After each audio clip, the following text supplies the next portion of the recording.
કચ્છી ભાનુશાલી ઉદ્ધવરામ સત્સંગ મંડળ દ્વારા કોળી સમાજના સમૂહ લગ્નનું આયોજન કરવામાં આવ્યું। કચ્છી ભાનુશાલી ઉદ્ધવરામ સત્સંગ મંડળ દ્વારા કોળી સમાજના સમૂહ લગ્નનું આયોજન કરવામાં આવ્યું હતું। સમૂહ લગ્નમાં 70 યુગલોએ પ્રભુતામાં પગલા પાડ્યા। રાતા તળાવ ખાતે કોળી સમાજના સમૂહ લગ્ન યોજાયા। સમૂહ લગ્નની સાથે પશુ હોસ્પિટલનું ભૂમિપૂજન કરવામાં આવ્યું। અંદાજિત 2 કરોડના ખર્ચે નિર્માણ થનાર પશુ હોસ્પિટલનું ભૂમિપૂજન કરાયું હતું। રાતા તળાવ ખાતે ઉદ્ધવરામ સત્સંગ મંડળ દ્વારા પ્રથમ વખત કોળી સમાજના સમૂહ લગ્નનું આયોજન કરાયું હતું। સમાજમાં સામાજિક સમરસતા વધે તેવા ઉદ્દેશ્ય સાથે સમૂહ લગ્નનું આયોજન કરાયું। સમૂહ લગ્નમાં સાંસદ રાજેશ ચુડાસમા તેમજ કચ્છના સાંસદ વિનોદ ચાવડા સહિતના મહાનુભાવ ઉપસ્થિત રહી નવદંપતિને આશીર્વાદ આપ્યા। રાતા તળાવ ખાતે આયોજિત કોળી સમાજના સમૂહ લગ્નમાં 70 યુગલોએ પ્રભુતામાં પગલા પાડ્યા। Bureau report Rameshbhai Bhanushali.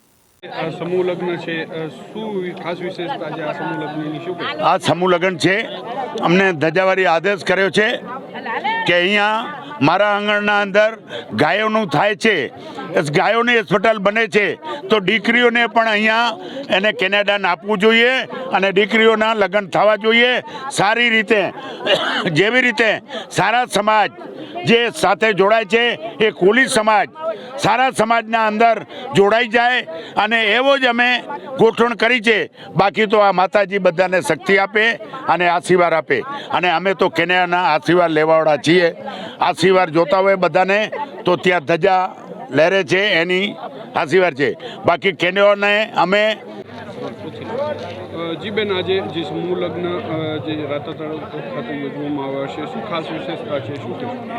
આજે ખાસ વિશેષતા તો અમને એ લાગે છે કે આજે અહીંયા મોટા ભવ્યમાં ભવ્ય ત્રિવેણી સંગમનું અહીંયા સંગમ થયું છે। મા આશાપુરામાં તો સાક્ષાત બિરાજેલા જ છે, પ્લસ અહીંયા ગૌ માતા અને ગૌ માતાનું સ્થાન તો અહીંયા મોટામાં મોટું આપવામાં આવ્યું છે। પ્લસ એની સાથે મોટી હોસ્પિટલનું પણ આજે ખાતમુહૂર્ત થયું છે।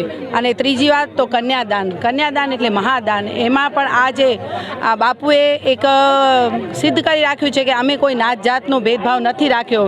હિન્દુત્વ એટલે સનાતન ધર્મને પકડી અને બાપુએ આ મોટામાં મોટો ઝુંબેશ ઉપાડ્યો છે અને બધી નાત એક જ છીએ, આપણે બધા એક જ